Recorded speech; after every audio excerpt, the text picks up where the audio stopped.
नमस्कार, मीशी कंसल्टेंसी में आपका बहुत-बहुत स्वागत है। तो इंस्टाग्राम पे हम बहुत दिनों से सेल्फ स्पॉन्सरशिप डिस्कस कर रहे हैं और सेल्फ स्पॉन्सरशिप को लेके हमें बहुत सारी क्वेरीज़ आई हैं, बहुत सारी वन ऑन वन कंसल्टेशन हमने ली है और इसमें लोगों के बहुत सारे क्वेश्चंस हैं। तो आज की वीडियो में हम डिस्कस करेंगे कि अगर आप सेल्फ स्पॉन्सरशिप रूट यूके में अपनाते हैं, तो क्या आप एडिशनल जॉब कर सकते हैं कि नहीं? तो लोगों के ऐसे सवाल आते हैं कि अगर हम हमारा बिज़नेस एस्टैब्लिश करते हैं, बिज़नेस चलाते हैं, तो क्या हम दूसरी जॉब कर सकते हैं? कुछ लोगों का ऐसा कहना है कि हम ऑलरेडी स्किल्ड वर्कर वीजा पे हैं, तो क्या हम बिजनेस एक्स्ट्रा कर सकते हैं पार्ट टाइम? तो इन सब सवालों के जवाब बेसिकली आज आपको इस वीडियो में मिलेंगे।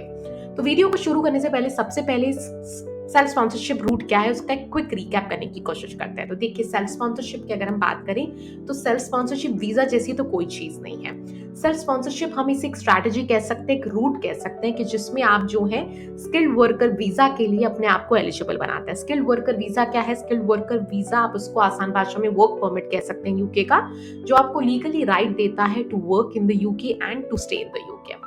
ऑलराइट, सेल्फ स्पॉन्सरशिप में आप करते क्या है? तो सेल्फ स्पॉन्सरशिप में आप बेसिकली अपना एक बिजनेस एस्टैब्लिश करते हैं।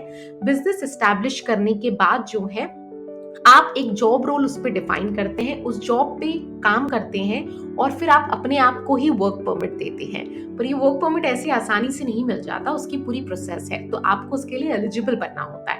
एलिजिबल बनने के लिए आपको अपना बिजनेस एस्टैब्लिश करना होता है। आपको कंपनीज हाउस एचएमआरसी के साथ अपना बिजनेस रजिस्टर करना होता है।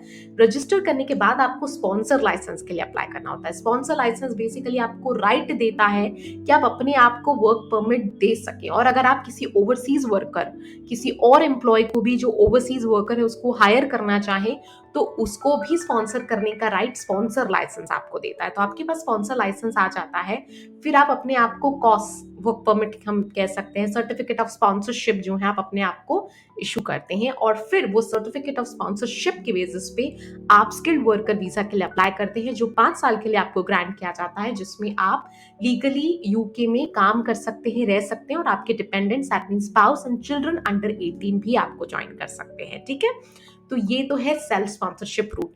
इसकी जो मेन क्राइटेरिया है, अगर हम ऐसे तो देखिए बहुत सारे क्राइटेरिया, अगर हम मेन क्राइटेरिया की बात करें तो स्किल्ड वर्कर वीजा में ये है कि आप जिस भी जॉब रोल के लिए अपने आप को स्पॉन्सर कर रहे हैं वो जॉब एलिजिबल ऑक्यूपेशन लिस्ट में होना चाहिए।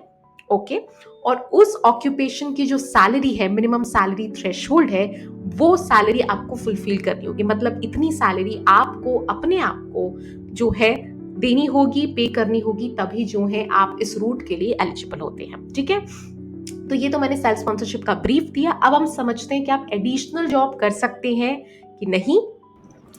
तो अब समझते हैं कि बेसिकली आप एडिशनल जॉब कर सकते हैं कि नहीं कर सकते, और कर सकते हैं तो कितने घंटे कर सकते हैं। देखिए, तो ये एक पहले तो जनरल एडवाइस है कि अगर आपको कभी भी कोई भी डाउट है तो आप जो है यूके होम ऑफिस की वेबसाइट पे ही जाके इन्फॉर्मेशन लेने की कोशिश करें, क्योंकि ये बेस्ट प्लेटफॉर्म है टू हैव ऑथेंटिक इन्फॉर्मेशन। ठीक है, तो यहाँ पे हम यूके होम ऑफिस की वेबसाइट पे जाके स्किल वर्कर वीजा पे जा रहे हैं और हम आज समझेंगे कि एडिशनल वर्क आप कर सकते हैं कि नहीं। तो अगर आप ओवर टाइम करना चाहें in the job you are being sponsored for, तो आपको कोई अपना वीजा अपडेट करने की जरूरत नहीं है और आप जो है जितने घंटे चाहें आप कर सकते हैं। There is no limit to how many hours of over time you can do. ठीक है, तो से फॉर एग्जांपल अगर आप जो है एक जॉब, आप बिजनेस एस्टैब्लिश कर रहे हैं, उस पे स्पॉन्सर लाइसेंस के लिए अप्लाई कर रहे हैं और आप जो है अपने आप को ही फिर जो है वर्क परमिट दे रहे हैं, तो अगर आप उस जॉब पे जिस जॉब पे आपको स्पॉन्सर लाइसेंस मिला है और स्किल वर्कर वीजा मिला है, तो उस जॉब पे अगर आप चाहें तो जितने भी घंटे चाहें उतने घंटे आप काम कर सकते हैं। बट द थिंग इज कि अगर आपको एडिशनल जॉब करना चाहते हैं तो आप 20 आवर्स अ वीक ही कर सकते हैं इन अनदर जॉब और फॉर योर ओन बिजनेस। और ये बहुत ही इंपॉर्टेंट और बहुत फेवरेबल पॉइंट है हमारे लिए कि अगर आप चाहें तो पार्ट टाइम 20 घंटे कोई दूसरी जॉब में, और अगर आप चाहें तो दूसरे बिजनेस के लिए काम कर सकते हैं। The condition is as long as you are still doing the job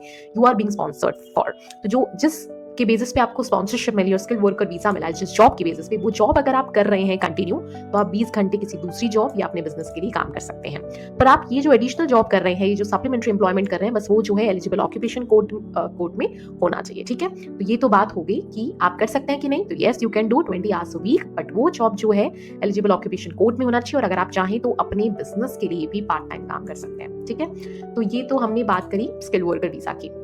देखिए, अब अगर आपको कभी कोई चीज और डिटेल्ड में समझनी है तो आप जो है इस तरीके से skilled worker case worker guidance लिखेंगे तो आपको और डिटेल्ड इन्फॉर्मेशन मिलेगी। ठीक है, ये सारे ऑथेंटिक सोर्सेस हैं। अब इसमें हमें समझना है एडिशनल एम्प्लॉयमेंट की बात। ठीक है, तो ये जो आप 20 घंटे पर वीक एक्स्ट्रा काम करते हैं तो इसको हम सप्लीमेंट्री एम्प्लॉयमेंट कहते हैं, ठीक है। तो इसमें यही कहा गया है कि अगर आपकी जॉब ऑक्यूपेशन लिस्ट में है तो आप वो जॉब कर सकते हैं, 20 घंटे से ज़्यादा नहीं कर सकते और वो वर्किंग आवर्स के बाहर नहीं होना चाहिए कवर्ड बाय द कॉस्ट। मतलब जो आपकी मेन स्पॉन्सर्ड जॉब है उसकी वर्किंग आवर्स के बाद ही जो है आपका सप्लीमेंट्री एम्प्लॉयमेंट होना चाहिए। अगर 9 से 5 की आपकी मेन जॉब है तो आप 5 बजे के बाद एडिशनल जॉब कर सकते हैं, अपने बिजनेस के लिए काम कर सकते हैं। देखिए पहले कैसा था कि 4 अप्रैल 2024 के पहले ऐसा था कि अगर आप जो भी एडिशनल जॉब कर रहे हैं, सप्लीमेंट्री एम्प्लॉयमेंट जो कर रहे हैं, वो जॉब या तो शॉर्टेज ऑक्यूपेशन लिस्ट में होनी चाहिए या तो सेम प्रोफेशन में होनी चाहिए, जिस जॉब सेम प्रोफेशन में होनी चाहिए जिसपे आप मेनली आप प्राइमरी जॉब मतलब जिसपे आपको कॉस्ट मिला है वो सेम प्रोफेशन की दोनों होना चाहिए। बट अब ऐसा नहीं है। मतलब पहले कैसा था कि अगर आप से फॉर एग्जांपल आपकी प्राइमरी जॉब मेन जॉब जिस पे आपको कॉस्ट मिला है वो डिजिटल मार्केटिंग एनालिस्ट की है, तो आपकी जो पार्ट टाइम जॉब है वो भी डिजिटल मार्केटिंग एनालिस्ट की होनी चाहिए। पहले ऐसा था, पर अब ऐसा है कि आपकी जो एडिशनल जॉब है, जो पार्ट टाइम जॉब है, वो जॉब सिर्फ स्किल्ड वर्कर एलिजिबल ये अपेंडिक्स स्किल्ड ऑक्यूपेशन की लिस्ट में होनी चाहिए, ठीक है। तो आप वो कर सकते हैं, जरूरी नहीं है कि वो सेम प्रोफेशन में हो, पर हाँ लिस्ट ऑफ एलिजिबल ऑक्यूपेशन में वो होनी चाहिए तो आप कर सकते हैं। तो मान लीजिए कि अगर आप सी फॉर एग्जाम्पल आप डिजिटल मार्केटिंग एनालिस्ट पे जॉब कर रहे हैं, अब आप सोच रहे हैं कि आप part time as a data analyst की तरह कहीं जॉब कर लें, तो आप डेटा एनालिस्ट की जॉब कर सकते हैं क्योंकि डेटा एनालिस्ट जो है स्किल्ड ऑक्यूपेशन में आता है। पर आप ऐसा सोचें कि आप डिलीवरी बॉय की जॉब करें, तो आप डिलीवरी बॉय की job as a part time नहीं कर सकते क्योंकि वो स्किल्ड ऑक्यूपेशन में नहीं आता। तो बस आप इन चीजों का ध्यान रखें तो आप जो है कर सकते हैं। इसके अलावा एक जो अनदर इंपॉर्टेंट जो एक बात है वो ये है कि अगर आप चाहें तो जैसे कुछ लोगों की क्वेश्चन है कि अगर हम पार्ट टाइम बिजनेस कर सकते हैं, तो जी हाँ पार्ट टाइम बिजनेस कर सकते हैं। पर अगर आप मेन जॉब जो भी है वो आपको जिस जॉब पे स्पॉन्सरशिप मिली वो आपको कंटिन्यू करना है। उसके साथ अगर आप बिजनेस के लिए काम करना चाहें तो अगेन आप 20 आवर्स अ वीक कर सकते हैं। और तीसरा ये कि आप जिस भी बिजनेस के लिए काम कर रहे हैं उसमें जो आपका जॉब रोल है वो एलिजिबल ऑक्यूपेशन लिस्ट में होना चाहिए, ठीक है। देखिए अगर आप एलिजिबल ऑक्यूपेशन लिस्ट, ये एलिजिबल ऑक्यूपेशन लिस्ट है, इसमें सारे जॉब रोल्स डिफाइन है और उसके साथ उसकी सैलरी भी मेंशन है। तो अगर वो पार्ट टाइम जॉब का जो रोल है या आप जो बिजनेस करना चाह रहे हैं उसमें जो जॉब रोल है अगर वो यहाँ पे डिफाइंड है इस लिस्ट में, तो आप कर सकते हैं 20 hours per week. Alright, so I hope मैंने आपके क्वेश्चंस को सॉल्व किया होगा और ये वीडियो अगर आपको हेल्पफुल लगी हो थोड़ी सी भी, तो प्लीज लाइक शेयर सब्सक्राइब और कमेंट कीजिएगा। Thank you so much for watching this video.